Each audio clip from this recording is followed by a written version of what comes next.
Hello, everyone, and welcome to Autism Stories. I'm your host, Doug Bletcher, the founder of Autism Personal Coach. Autistic people are the true experts of the autistic experience, and Autism Stories is where we interview autistic people to learn from their stories, experiences, and get their advice. If you'd like to be notified about each week's episode of Autism Stories, we suggest you subscribe on your favorite podcast listening platform. We would also appreciate it if you could give us a positive rating and review, as it will help others to learn about autism stories. There have been so many women that I've talked with on autism stories about being diagnosed later on in life, and as well as the lack of supports available to them to live a better quality life. That's why I'm so happy today to have Carrie Hall and Louise Stone join me to discuss their creation of the Autistic Women's Alliance and how they are encouraging autistic women to think about, craft, embrace, and express their self-defined individuality within and beyond the workplace. We hope you enjoy today's conversation. Carrie and Louise, thanks so much for joining me today. Thanks for having us. Thanks for having us. Wanted to start out and learn where, for the two of you, where do your stories in the autistic community begin?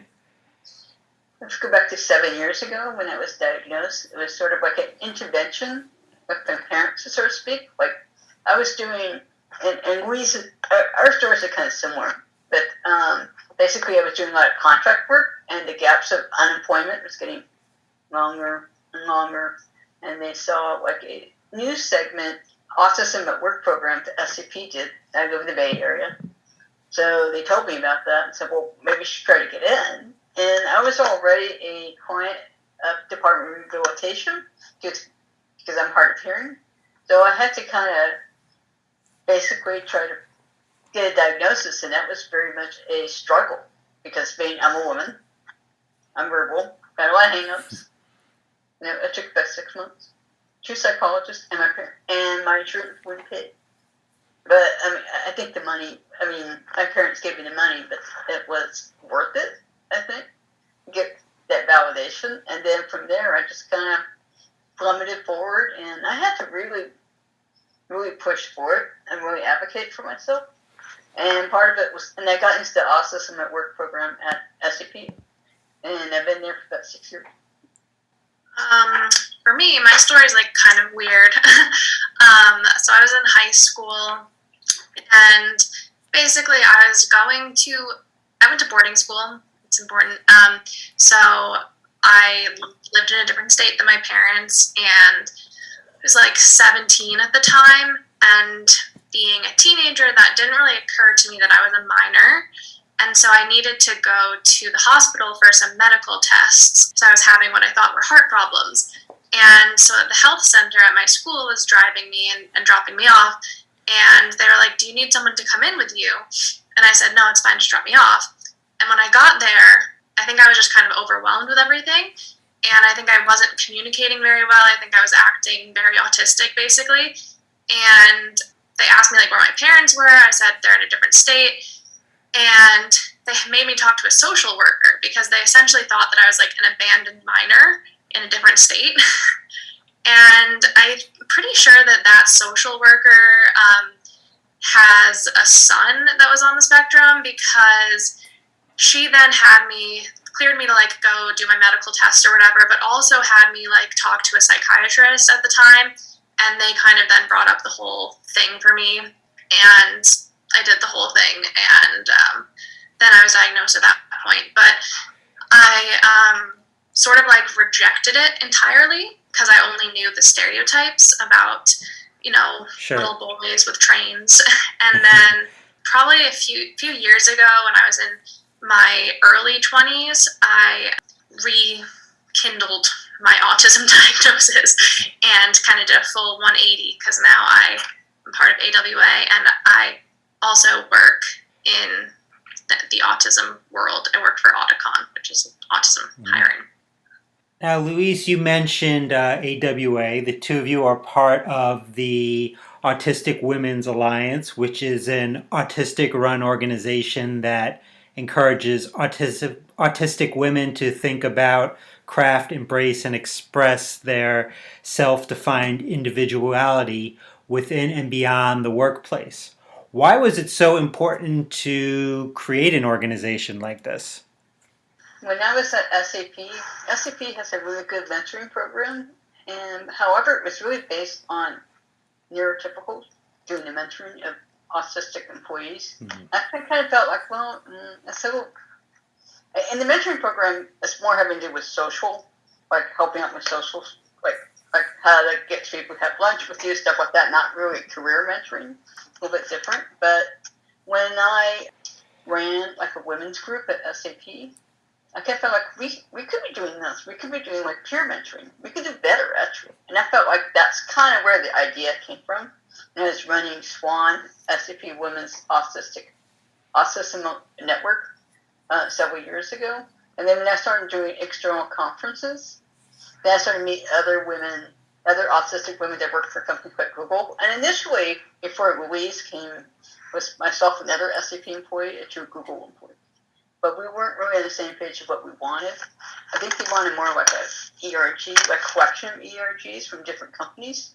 And really being in tech, I was really interested in maybe helping women, like, and using mentoring, doing like peer mentoring and matching mentees with mentors.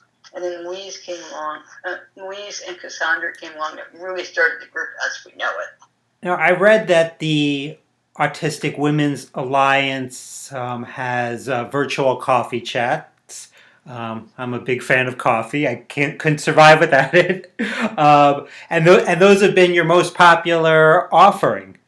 Why do you think those that attend those events have embraced that so much?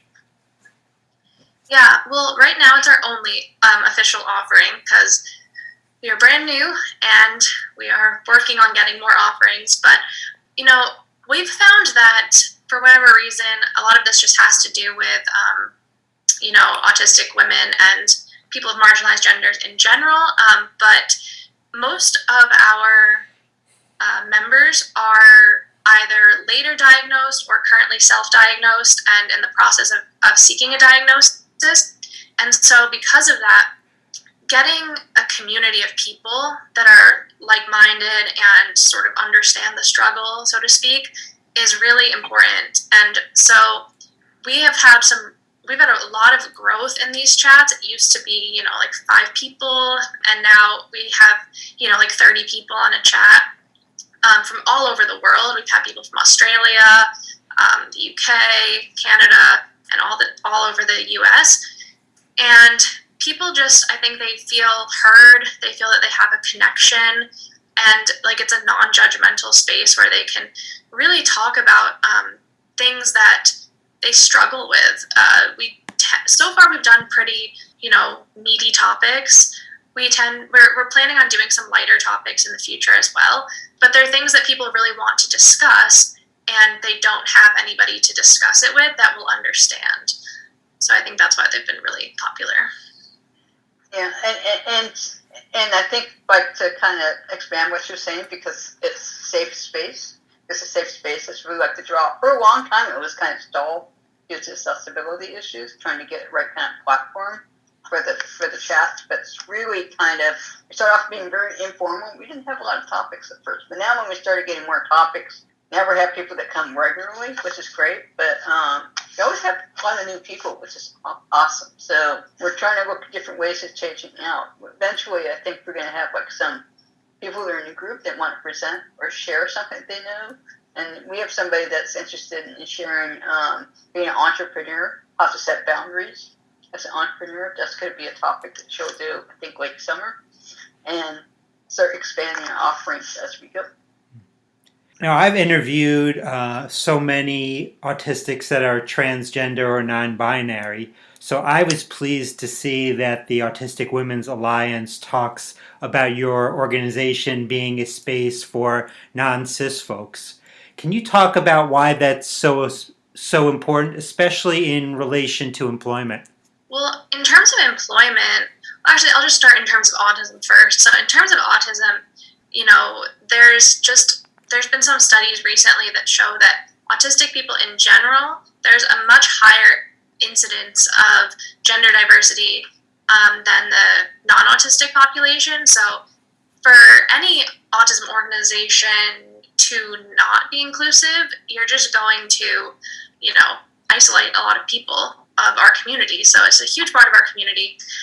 And when it comes to employment in general, why we wanted to have a women's group is, because women historically face a lot of unique challenges in the workplace, being underemployed and working against stereotypical male, hierarchies and things like that. But that is just amplified if you are in some way gender nonconforming. And that's in many parts of the world and country something that is just going to unfortunately be like a deal breaker. So if you're autistic, you have a lot of uphill battles to go in employment. And then if you're a woman, you have some additional hurdles just in the workplace always. And then if you're transgender or non-binary, you have additional struggles all over. And so the way that they compound together, I think it's just really important that we have a space where we can eventually find a way to offer the best services for the whole community and find the best resources. Plus, I want to say there's a huge overlap between LGBTQIA, I always get the acronyms, all the letters wrong, identify as being queer. I don't know what Louise, how you identify as being queer or lesbian. Like the original group is sort of a good mix between straight, like different parts of the rainbow. So I feel like there's already a large overlap between trans and LGBTQ population within the autistic community. So, and like what you're saying, in order to be fully inclusive, and also too, I think with women compared to a male counterparts, because we're diagnosed later, like we tend to mask a lot more. And that has a lot to do with what's expected as far as gender roles and how women are expected to conform to that gender roles. So I think that's really important to kind of trust as a topic. But I know men that do, autistic men that mask quite a bit too. Currently, the Autistic Women's Alliance is looking to raise money so you can start developing your first big project, a mentoring pipeline. When autistic women don't get mentorship, what do you see as potential consequences of this? I think that's kind of what we see happening all over right now is especially the underemployment. I don't know if we already touched on this, but because as Carrie was just saying, women and, people that were assigned female at birth especially tend to, for whatever reason, probably because of assumed gender roles, tend to be really good at masking and mask a lot. So because of that, that kind of flows over into the employment world.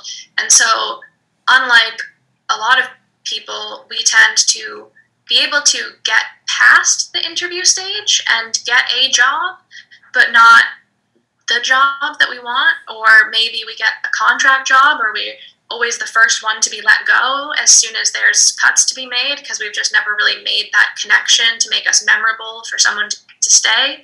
So if we had mentors that helped us learn things like better self-advocacy skills and better ways to really find the jobs that are going to be more accommodating for us and find your career fit so that you're not doing this jumping around thing that both Carrie and I did earlier in our careers, then that can be avoided. And after, many years, those numbers will eventually decline and we won't have this 85% under unemployment rate.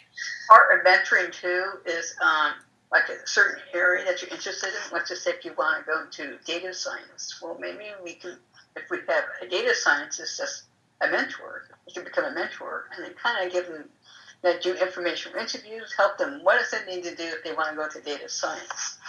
Did they need to go to school, or what areas they need to learn, or what job skills they need to kind of upskill towards in order to become a data scientist?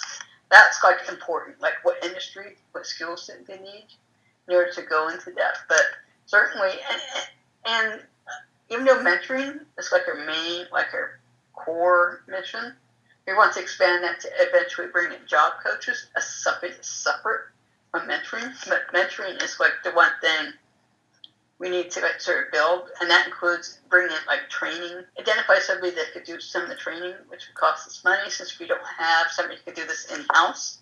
To train mentors, to kind of stuff. This is what mentoring is: setting boundaries, stuff like that, and then also for the software to do the matching based on different criteria. The criteria could be, what job, class, or what industry you want to go into, or area. We have to think about post-COVID, or some people might prefer face-to-face connections, that kind of thing in the future. So that's what we need to raise money for. And eventually, once we get past mentoring, definitely to help develop other programs.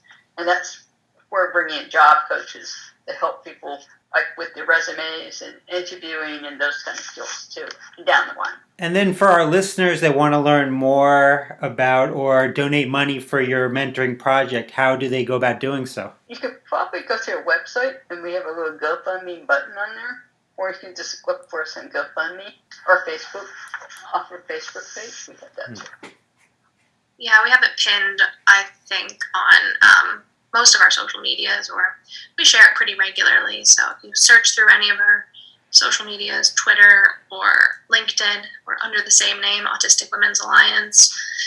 And if you scroll through, you'll find it sometime. Something that's frustrating to me in nonprofits is the lack of autistic or neurodivergent board members. How important is it to you now and in the future in recruiting autistic and neurodivergent board members? Well, right now, our board is entirely autistic, and we're also all volunteer. In the future, we always want to be majority autistic. We have discussed that we would be open to having non-autistic board members, especially for more specialized positions where it's just been hard for us to find a candidate. For example, we've been struggling to find a treasurer who is, wanting to do that role, I think, as a volunteer role, because it does involve more specialized skills. But for us, it's really important to always have majority autistic representation. And I think that will always stand for us. And like I've worked with nonprofits previous to this, and it's always a problem trying to bring in volunteers. And you have a good process onboarding, offboarding volunteers because people come and go.